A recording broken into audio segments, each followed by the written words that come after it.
اعوذ باللہ من الشیطان الرجیم بسم اللہ الرحمن الرحیم السلام علیکم ورحمۃ اللہ وبرکاتہ۔ چینل سبسکرائب کر لیں اور گھنٹی کا بٹن بھی دبا دیں۔ داستان ایمان فروشوں کی قسط نمبر 16 لے کر آپ کی خدمت میں حاضر ہوں۔ موبی نے اپنی زبان میں میگنا ماریوس سے کچھ کہا تو اس نے چوکے کے اندر ہاتھ ڈال کر خنجر باہر نکالا اور اتنا ہی لمبا تھا جتنا سلطان ایوبی کا تھا۔ سلطان نے اس کے ہاتھ سے خنجر لے لیا اور اپنا خنجر اس کی گردن سے ہٹا کر کہا، باقی 6 لڑکیاں کہاں ہیں؟ آپ نے مجھے پہچاننے میں غلطی کی ہے، موبی نے کانپتی ہوئی آواز میں کہا۔ میرے ساتھ اور کوئی لڑکی نہیں، آپ کون سی 6 لڑکیوں کی بات کر رہے ہیں؟ مجھے خدا نے آنکھیں دی ہیں، سلطان ایوبی نے کہا، اور خدا نے مجھے ذہن بھی دیا ہے جس میں وہ چہرے نقش ہو جاتے ہیں جنہیں ایک بار آنکھ دیکھ لیتی ہے۔ تمہارا چہرہ جو آدھا نقاب میں ہے میں نے پہلے بھی دیکھا ہے۔ تمہیں اور تمہارے اس ساتھی کو خدا نے اتنا ناقص ذہن دیا ہے کہ جس کام کے لیے تم آئے تم اس قابل نہیں۔ سرائے میں تم دونوں میاں بیوی تھے، یہاں آ کر باپ بیٹی بن گئے، مگر تم ہو کچھ بھی نہیں، اور تمہارا ایک ساتھی بہر گھوڑوں کے پاس کھڑا ہے، وہ تمہارا نوکر نہیں، اسے گرفتار کر لیا گیا ہے۔ یہ کمال علی بن سفیان کا تھا۔ اسے موبی نے بتایا تھا کہ وہ سرائے میں ٹھہرے ہوئے ہیں۔ وہ ان دونوں کو اپنے کمرے میں بیٹھا کر باہر نکل گیا اور گھوڑے پر سوار ہو کر سرائے میں چلا گیا تھا۔ سرائے والوں سے اس نے ان کے حلیے بتا کر پوچھا تو اسے بتایا گیا تھا کہ وہ میاں بیوی ہیں اور ان کے ساتھ ان کا نوکر ہے۔ اسے یہ بھی بتایا گیا کہ انہوں نے بازار سے کچھ کپڑے خریدے تھے جن میں لڑکی کا برقع، نماز چوغا اور جوتے بھی تھے۔ انہوں نے علی بن سفیان سے کہا تھا کہ وہ میاں بیوی ہیں، اس نے اور کوئی تفتیش نہیں کی۔ ان کے کمرے کا تالا توڑا اور ان کے سامان کی تلاشی لی۔ اس سے چند ایسی اشیاء برآمد ہوئیں جنہوں نے شک کو یقین میں بدل دیا۔ علی بن سفیان سمجھ گیا کہ سلطان ایوبی سے ان کا تنہائی میں ملنے کا مطلب کیا ہو سکتا ہے۔ اس نے ان کے گھوڑے دیکھے تھے، اعلیٰ نسل کے تیز رفتار گھوڑے تھے۔ سرائے والے سے ان کے گھوڑوں کے متعلق پوچھا گیا تو اس نے بتایا کہ یہ تینوں مسافر اونٹوں پر آئے تھے اور یہ گھوڑے لڑکی نے یہ کہہ کر منگوائے تھے کہ نہایت اچھے ہوں اور تیز رفتار ہوں۔ سرائے والوں نے یہ بھی بتایا تھا کہ لڑکی کا خاوند گونگا معلوم ہوتا ہے، وہ کسی سے بات نہیں کرتا، دراصل وہ یہاں کی زبان نہیں جانتا تھا۔ علی بن سفیان نے واپس آ کر اجلاس ختم ہو گیا تو وہ سلطان ایوبی کے پاس چلا گیا، اسے ان کے متعلق بتایا اور وہ کہانی بھی سنائی جو لڑکی نے اسے سنائی تھی۔ پھر سرائے سے جو معلومات اس نے حاصل کی تھیں اور ان کے سامان سے جو مشکوک چیزیں برآمد کی تھیں وہ دکھائیں اور اپنی رائے یہ دی کہ آپ کو قتل کرنے آئے ہیں، آپ سے تنہائی میں ملنا چاہتے ہیں۔ انہوں نے منصوبہ بنایا ہوگا کہ آپ کو قتل کر کے نکل جائیں گے۔ جتنی دیر میں کسی کو پتہ چلے گا اتنی دیر میں وہ تیز رفتار گھوڑوں پر سوار ہو کر شہر سے دور جا چکے ہوں گے، اور یہ بھی ہو سکتا ہے کہ یہ لوگ آپ کو اتنی خوبصورت لڑکی کے چکر میں ڈال کر خوابگاہ میں قتل کرنا چاہتے ہوں گے۔ سلطان ایوبی سوچ میں پڑ گیا، پھر کہا، انہیں ابھی گرفتار نہ کرو، میرے پاس بھیج دو۔ علی بن سفیان نے انہیں اندر بھیج دیا اور خود سلطان ایوبی کے کمرے کے دروازے کے ساتھ لگا کھڑا رہا۔ اس نے محافظ دستے کے کمانڈر کو بلا کر کہا، ان دونوں گھوڑوں کو اپنے گھوڑوں کے ساتھ باندھ دو اور زینے اتار دو، اور ان کے ساتھ جو آدمی آئے ہیں اسے حراست میں بٹھا دو۔ اس کی تلاشی لو، اس کے کپڑوں کے اندر خنجر ہوگا، وہ اس سے لے لو۔ ان احکام پر عمل ہو گیا۔ میگنا ماریوس کا ساتھی گرفتار ہو گیا، اس سے اب ایک خنجر برآمد ہوا، گھوڑوں پر بھی قبضہ کر لیا گیا، اور جب انہیں سلطان ایوبی کے کمرے میں داخل کیا گیا تو باتوں باتوں میں سلطان نے ایک سکہ فرش پر پھینک کر یقین کر لیا کہ یہ شخص بحرا نہیں ہے۔ سکے کی آواز پر اس نے فوراً پیچھے مڑ کر دیکھا تھا۔ صلاح الدین ایوبی نے لڑکی سے کہا، اسے کہو کہ میری جان سلیبیوں کے خدا کے ہاتھ میں نہیں، میرے اپنے خدا کے ہاتھ میں ہے۔ موبی نے اپنی زبان میں میگنا ماریوس سے بات کی تو اس نے چونک کر کچھ کہا۔ موبی نے سلطان ایوبی سے کہا، یہ کہتا ہے کیا آپ کا خدا کوئی اور ہے، اور کیا مسلمان بھی خدا کو مانتے ہیں؟ اسے کہو کہ مسلمان اس خدا کو مانتے ہیں جو سچا ہے اور سچے عقیدے والوں کو عزیز رکھتا ہے۔ سلطان ایوبی نے جواب دیا، مجھے کس نے بتایا تھا تم دونوں مجھے قتل کرنے آئے ہو؟ میرے خدا نے مجھے بتایا ہے۔ اگر تمہارا خدا سچا ہوتا تو تمہارا خنجر مجھے ہلاک کر چکا ہوتا۔ میرے خدا نے تمہارا خنجر میرے ہاتھ میں دے دیا ہے۔ اس نے ایک تلوار کہیں سے نکالی اور چند اشیاء انہیں دکھا کر کہا، یہ تلوار اور چیزیں تمہاری ہیں، یہ تمہارے ساتھ سمندر پار سے آئی ہیں، تم سے پہلے یہ مجھ تک پہنچ گئی ہیں۔ میگنا ماریوس حیرت سے اٹھ کھڑا ہوا، اس کی آنکھیں ابل کر باہر آ گئیں۔ جتنی باتیں ہوئیں وہ موبی کی وساطت سے ہوئیں۔ میگنا ماریوس نے بولنا شروع کر دیا اور وہ صرف اپنی زبان بولتا اور سمجھتا تھا۔ خدا کے متعلق یہ باتیں صرف سن کر اس نے کہا، یہ شخص سچے عقیدے کا معلوم ہوتا ہے۔ میں اس کی جان لینے آیا تھا لیکن اب میری جان اس کے ہاتھ میں ہے۔ اسے کہو کہ تمہارے سینے میں ایک خدا ہے، وہ مجھے دکھائے۔ میں اس خدا کو دیکھنا چاہتا ہوں جس نے اسے اشارہ دیا ہے کہ ہم اسے قتل کرنے آئے ہیں۔ سلطان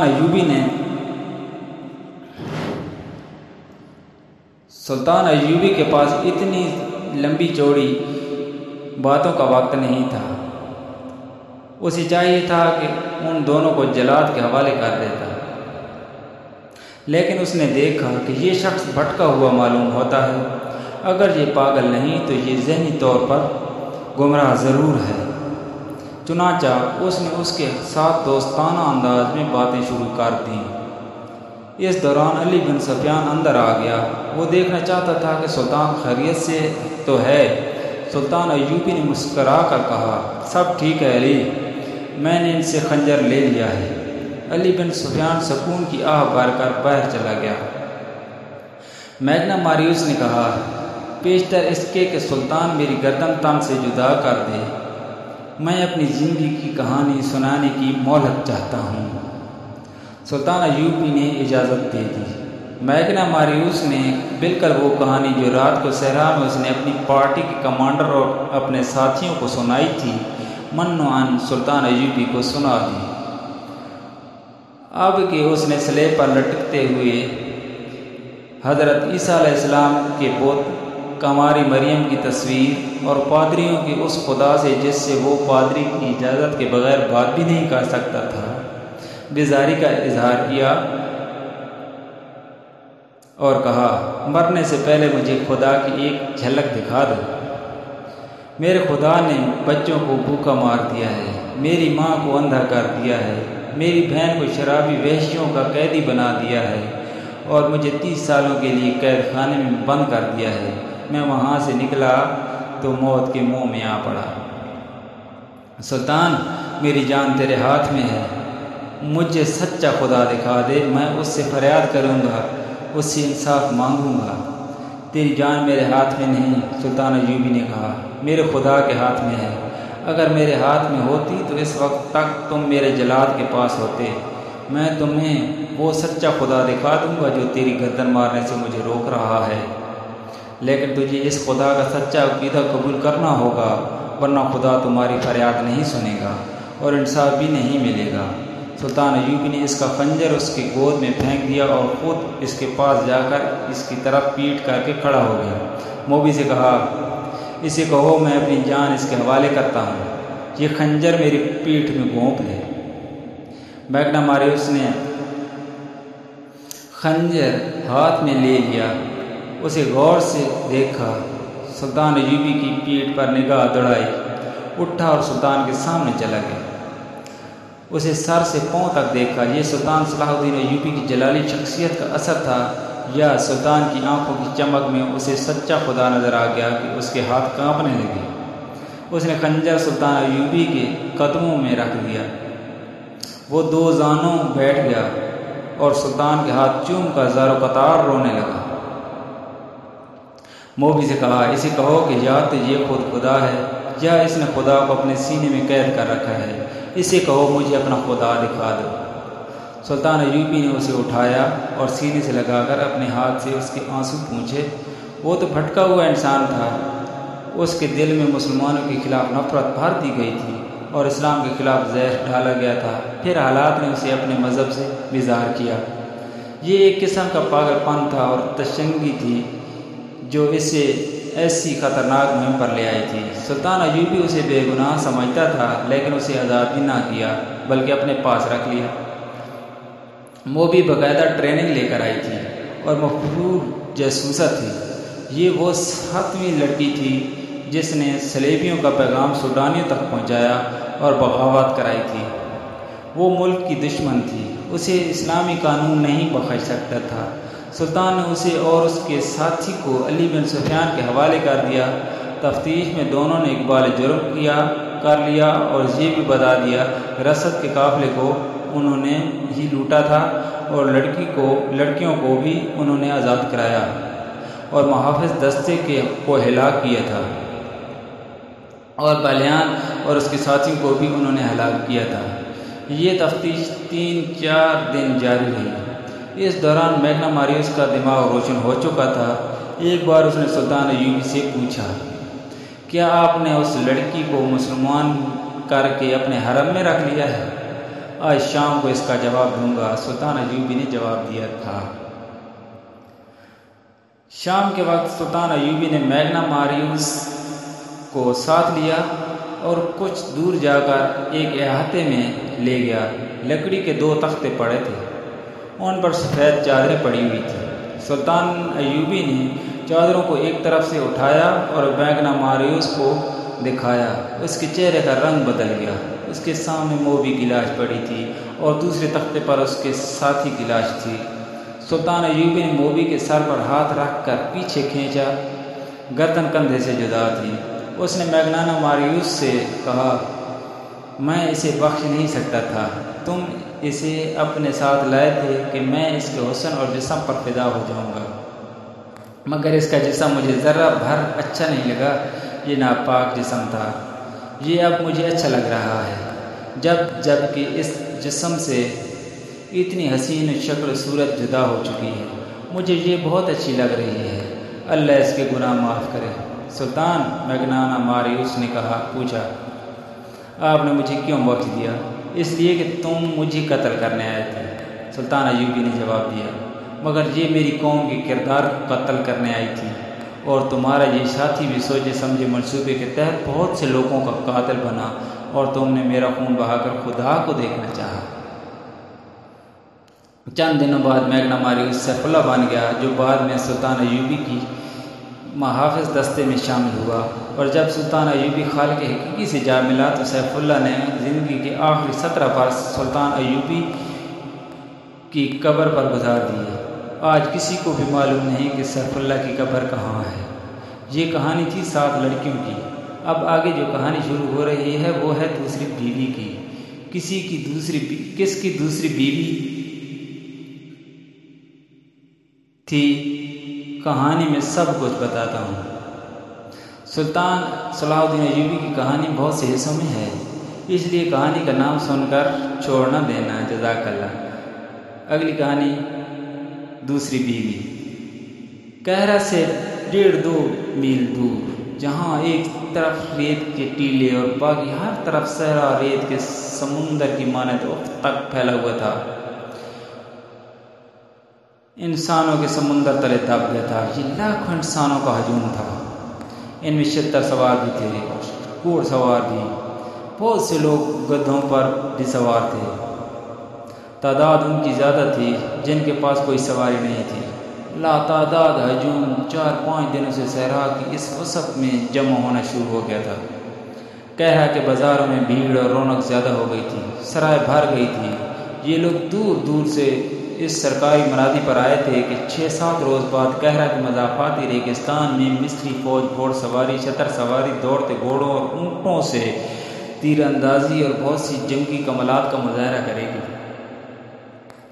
منادی میں یہ اعلان بھی کیا گیا تھا کہ غیر فوجی لوگ بھی ان مظاہروں میں جس کسی کو چاہیں تیغ زنی، کشتی، دوڑتے گھوڑوں کی لڑائی اور تیز تیر اندازی وغیرہ کے لیے للکار کا مقابلہ کر سکتے ہیں۔ یہ منادی صلاح الدین ایوبی نے کرائی تھی۔ اس کے 2 مقاصد تھے، ایک یہ کہ لوگوں کو فوج میں بھرتی ہونے کی ترغیب ملے گی، اور دوسرے یہ کہ جو لوگ ابھی تک سلطان کو فوجی لحاظ سے کمزور سمجھتے ہیں ان کی شکوک رفع ہو جائیں گے۔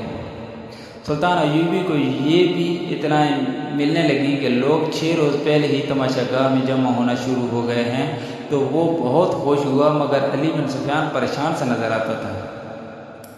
اس نے سلطان کے آگے اس پریشانی کا اظہار کر دیا۔ سلطان ایوبی نے مسرت سے اسے کہا تھا، اگر تماشائیوں کی تعداد 1,00,000 ہو جائے تو ہمیں 5,000 سپاہی تو مل ہی جائیں گے۔ محترم امیر، علی بن سفیان نے کہا، میں تماشائیوں کے ہجوم کو کسی اور زاویے سے دیکھ رہا ہوں۔ میرے اندازے کے مطابق اگر تماشائیوں کی تعداد 1,00,000 ہوئی تو اس میں 1,000 جاسوس ہوں گے۔ دیہات سے عورتیں بھی آ رہی ہیں، ان میں زیادہ تر سوڈانی ہیں، ان میں اکثر کا رنگ اتنا گورا ہے کہ عیسائی عورت ان میں چھپ سکتی ہے۔ میں تمہاری اس مشکل کو اچھی طرح سمجھتا ہوں علی، سلطان نے کہا، لیکن تم جانتے ہو کہ میں نے جس میلے کا انتظام کیا ہے وہ کیوں ضروری ہے۔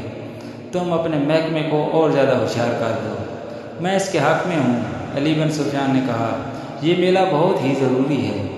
میں نے اپنی پریشانی آپ کو پریشان کرنے کے لیے نہیں بتائی، صرف یہ اطلاع پیش کی ہے کہ یہ میلہ اپنے ساتھ کیا خطرہ لا رہا ہے۔ کہرہ میں عارضی کہبہ خانے کھل گئے ہیں جو ساری رات شائقین سے بھرے رہتے ہیں۔ تماشائیوں میں سے بعض نے شہر کے باہر خیمے نصب کر لیے ہیں۔ میرے گروہ نے مجھے اطلاع دی ہے کہ ان میں بھی قمار بازوں اور عصمت فروشوں کے خیمے موجود ہیں۔ کل میلے کا دن ہے، ناچنے گانے والی نے تماشائیوں سے دولت کے ڈھیر اکٹھے کر لیے ہیں۔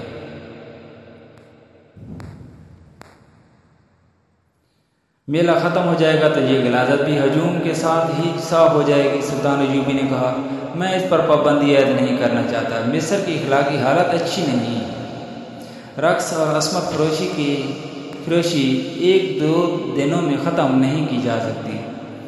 ابھی مجھے زیادہ سے زیادہ تماشائیوں کی ضرورت ہے۔ مجھے فوج تیار کرنی ہے، اور تم جانتے ہو علی، ہمیں بہت زیادہ فوج کی ضرورت ہے۔ میں نے فوج اور انتظامیہ کے سربراہوں کے اجلاس میں یہ ضرورت وضاحت سے بیان کر دی تھی۔ میں آپ کو اس وضاحت سے روک نہیں سکتا تھا امیر محترم، علی بن سفیان نے کہا۔ میری سراغ رساں نگاہوں میں ان سربراہوں میں نصف ایسے ہیں جو ہمارے وفادار نہیں۔ آپ اچھی طرح جانتے ہیں کہ ان میں کچھ ایسے ہیں جو آپ کو اس گدی پر نہیں دیکھنا چاہتے، اور باقی جو ہیں ان کی دلچسپیاں سوڈانیوں کے ساتھ ہیں۔ میں نے ان میں سے ہر ایک کے پیچھے ایک آدمی چھوڑ رکھا ہے۔ میرے آدمی مجھے ان کی سرگرمیوں سے آگاہ کرتے رہتے ہیں۔ کسی کو کوئی خطرہ سرگرمی سامنے آئی ہے؟ سلطان ایوبی نے پوچھا۔ نہیں، علی بن سفیان نے جواب دیا، سوائے اس کے کہ یہ لوگ اپنی حیثیت اور رتبوں کو فراموش کر کے راتوں کو مشکوک خیموں میں اور ان مکانوں میں جاتے ہیں جو عارضی قہوہ خانے اور رقص گاہیں بن گئے ہیں۔ 2 نے تو ناچنے والی لڑکیوں کو گھر میں بھی بلایا ہے۔ ان سے زیادہ میرا دماغ ان 2 بدبانی کشتیوں پر گھوم رہا ہے جو 10 روز گزرے بحیرہ روم کے ساحل کے ساتھ دیکھی گئی تھی۔ ان میں کیا خاص بات تھی؟ سلطان ایوبی نے پوچھا۔ اس وقت تک بحیرہ روم کے ساحل سے فوج کو واپس بلا لیا گیا تھا۔ وہاں ڈھکی چھپی جگہوں پر 2 فوجی سمندر پر نظر رکھنے کے لیے بٹھا دیے گئے تھے۔ علی بن سفیان نے ماہی گیروں اور صحرائی خانہ بدوشوں کے لباس میں ساحل پر انٹیلیجنس کے چند آدمیوں کو مقرر کر دیے تھے۔ یہ اہتمام ایک تو اس لیے کیا گیا تھا کہ صلیبی اچانک حملہ نہ کر دیں، اور دوسرے اس لیے کہ ادھر سے صلیبیوں کے جاسوس نہ آ سکیں۔ مگر ساحل بہت لمبا تھا، کہیں کہیں چٹانیں بھی تھیں جہاں سمندر اندر آ جاتا تھا، سارے ساحل پر نظر نہیں رکھی جا سکتی تھی۔ 10 روز گزرے ایسی ہی ایک جگہ سے جہاں سمندر چٹانوں کے اندر آیا ہوا تھا 2 بادبانی کشتیاں نکلتی دیکھی تھیں، وہ شاید رات کو آئی تھیں۔ انہیں جاتا دیکھ کر سلطان کے 2 سوار سرپٹ گھوڑے دوڑاتے اس جگہ پہنچے جہاں سے کشتیاں نکل کر گئی تھیں۔ وہاں کچھ بھی نہ تھا، کوئی انسان نہیں تھا، اور کشتیاں سمندر میں دور چلی گئی تھیں۔ کشتیاں اور بادبانوں کی ساخت بتاتی تھی کہ یہ مصر کے ماہی گیروں کی نہیں سمندر پار معلوم ہوتی تھی۔ سوار تھوڑی دور تک صحرا میں گئے، انہیں کسی انسان کا سراغ نہیں ملا۔ انہوں نے قاہرہ اطلاع بھجوا دی تھی کہ ساحل کے ساتھ 2 مشکوک کشتیاں دیکھی گئی ہیں۔ علی بن سفیان کے لیے یہ ممکن نہ تھا کہ ریگزار میں انہیں ڈھونڈ لیتا جو کشتیوں میں سے اترے تھے۔ اطلاع پہنچتے پہنچتے 3 دن گزر گئے تھے، یہ بھی یقین نہیں تھا کہ کشتیوں میں کون اترا ہے۔ علی بن سفیان نے سلطان ایوبی کے اس سوال کے جواب میں کہ ان کشتیوں میں کیا خاص بات تھی یہ وضاحت کر دی اور کہا، ہم میلے کے منادی 1.5 مہینے سے کرا رہے ہیں۔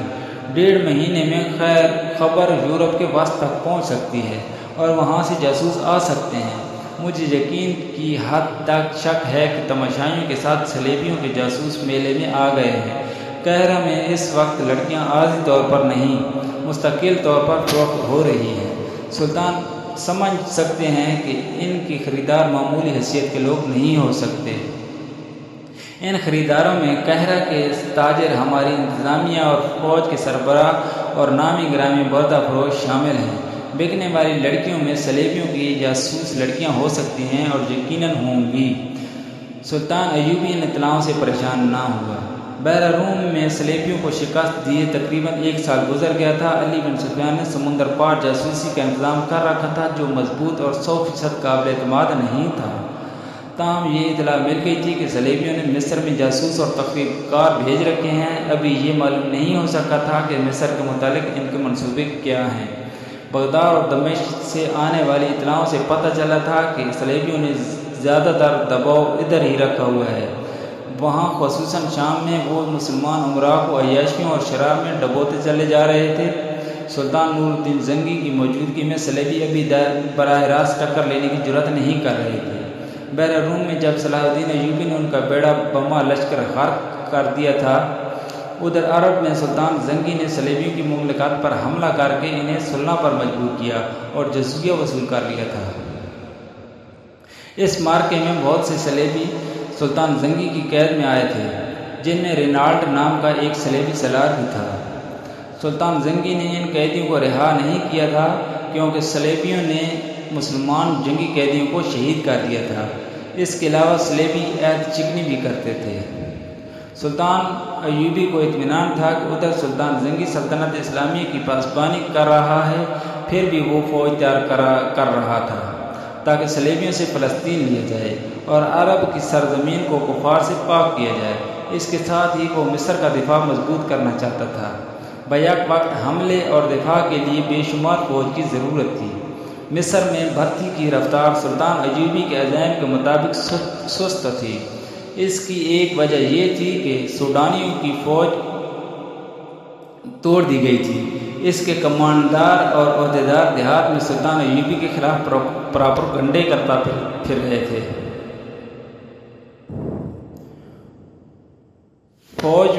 اس فوج میں سے تھوڑی سی تعداد سلطان ایوبی کی فوج میں وفاداری کا حلف اٹھا کر شامل ہو گئی تھی۔ کچھ فوج مصر سے تیار کر لی گئی تھی اور کچھ سلطان زنگی نے بھیج دی تھی۔ مصر کے لوگوں نے ابھی یہ فوج نہیں دیکھی تھی، نہ ہی انہوں نے سلطان ایوبی کو دیکھا تھا۔ سلطان ایوبی نے اس میلے کا اعلان کر کے اپنے فوجی سربراہوں اور ان کے ماتحت کمانڈار وغیرہ کو ہدایت دی تھی کہ وہ باہر سے آئے ہوئے لوگوں سے ملیں اور پیار و محبت سے ان کا اعتماد حاصل کریں۔ انہیں باور کرائیں کہ وہ انہی میں سے ہیں اور ہم سب کا مقصد یہ ہے کہ خدا اور رسول صلی اللہ علیہ وآلہ وسلم کی سلطنت کو دور دور تک پھیلانا اور اسے صلیبی فتنے سے پاک کرنا ہے۔ کہانی ابھی جاری ہے۔ اگلی قسط دیکھنے کے لیے چینل سبسکرائب کر لیں اور گھنٹی کا بٹن بھی دبا دیں اور کہانی کو اور ویڈیو کو لائک بھی کر دیں۔ جزاک اللہ۔